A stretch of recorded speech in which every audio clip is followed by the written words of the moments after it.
lo chuyện nhà lên đã thì có những làm gì nhìn nhiều cô lê và nhìn nhiều hoa thôi nhìn quen hết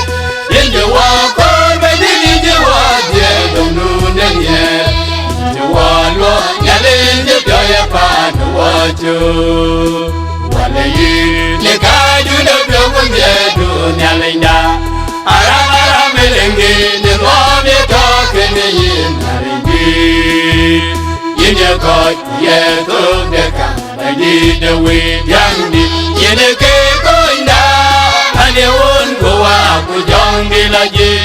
nhìn kêu ta cha đó nhìn ôn đâu về qua lại gì để cái đứa đâu cho con ye đứa nhà lên đã ara mê lên đi nên hoa biết cho cái này nhìn ôn để nhà lên nhà lên tiền đâu quên nu, ye na bu tong in baba, ye ni wo me na tiền đâu wo luôn go, wa tiền ye na quên pino,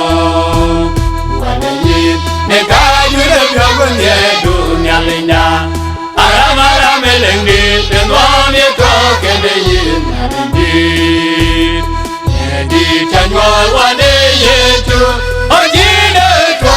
ne pino.